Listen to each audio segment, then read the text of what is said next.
welcome back. This is another video from my car, and this is a Toys Tips video, and I wanted to do a little update on my Lyft driving experience and a couple of things that I have learned, a couple of tips, I guess, for new Lyft drivers that I've picked up from doing successful Lyfts and making also mistakes. So one of the things that I have figured out is that it's always best sometimes to ask the passenger the best way to get to whatever destination they're going to. Unless they're a tourist or they don't know the area very well, they will very much tell you the best way to get to some place. Because the GPS will only tell you,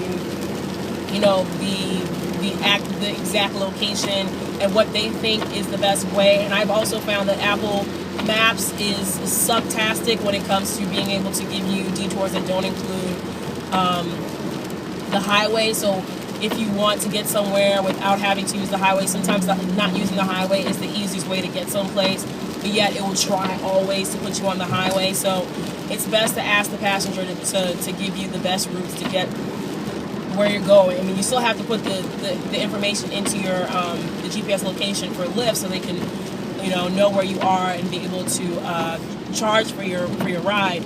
But in the meantime, always see if the guest, if the passenger knows the better route, because if you don't ask them, which I did that once where my GPS was acting funny and the person actually took this route quite often, I should have just asked that person to tell me the best way to get started, because he ended up giving me a lower rating than a 5 because he ended up paying more for that Lyft because we took a longer route to get there because I got turned around because my GPS was acting funny. So that is one tip I would give. Another tip is, what else? If you feel uncomfortable or you feel like you aren't able to fulfill a Lyft, don't be afraid to cancel. I know it does go against some of your rating, and it's even worse when you don't pick up the rating when they said that you missed the rating. But if you feel that you're uncomfortable, if you feel that that you may not be able to make it on time to pick up this person, always just let the person know that that it's okay for them to cancel you, because there might be someone actually closer. Maybe you're stuck in traffic, maybe you're lost. So it's good to communicate that. And also, if you just don't feel that you'll be able to give them the best ride. I had that experience today where I really had to go to the bathroom, TMI, but it was really affecting what I was doing, and plus I got lost and turned around in an area that I really absolutely hate driving in the Boston area. So I had to tell that person, it's okay to cancel, but they were still trying to do it. I was like, you know what, I just have to cancel it for them so they would have a better chance of getting another Lyft, because I'm already about 15 minutes away from them, and I'm, stuck someplace to use the bathroom, and it's raining. So there's all these things going on that I knew would affect the Lyft experience, and I didn't want to, I really didn't want to have that person be waiting for me and then be, pissed off when I pick them up because I'm super late and having other issues. So don't be afraid to cancel. I know, don't do it all the time, but they make it seem like it's a no to cancel. But if you feel like you need to cancel a Lyft, go ahead and do that. I mean, you're never going to see this person again, most likely, and they can't rate you if you're being canceled by them. Another thing that I would like to, what other tips have I gained? What I've heard from other people is the best way to get back-to-back rides is that when you finish taking a Lyft, like say you went to the airport and you dropped somebody off, to just kind of pull away a bit so that you're not being harassed by the police or anything, and just wait maybe wait a minute, wait a full minute, and see if there's anyone looking for a Lyft that's close in the area. So not even just the airport, but any place. Just stay, maybe just sit for a second, especially if you dropped off somebody. They're probably asking for being dropped off in a hotspot area. So if you just, go park on the side somewhere, just turn your car off, don't burn your gas, and just kind of wait maybe 1 to, I would say maybe not even 1, because 1's kind of short, but maybe 3 to 5 minutes to sit there.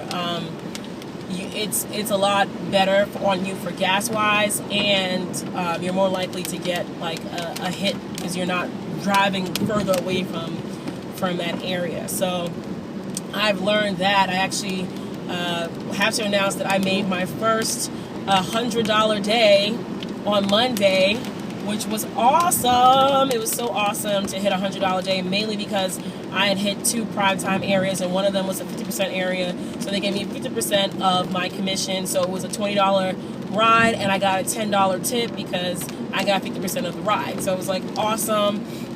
I also gave out my code to a few people that I knew, and they used it, and that added on too because you get a $10 bonus plus the fare. So it worked out pretty great, and I hit that $100 day. I really needed it after my trip to Atlantic City because I need to pay off my credit card bills. But I just wanted to share that you can make money, and I did not drive that many hours. I drove 4 hours on Monday, and I made $100, and I did not buy any gas until the next day. I didn't need to. So if you think that they're lying about you will be able to make money driving for Lyft, it's absolutely true. You can make money. It just depends on where you drive, how you drive, and making sure that you give people great service. And so I hope this is helpful for some of the people out there. And also, please watch out for some of the taxi drivers who are extra pissy about ride sharing programs.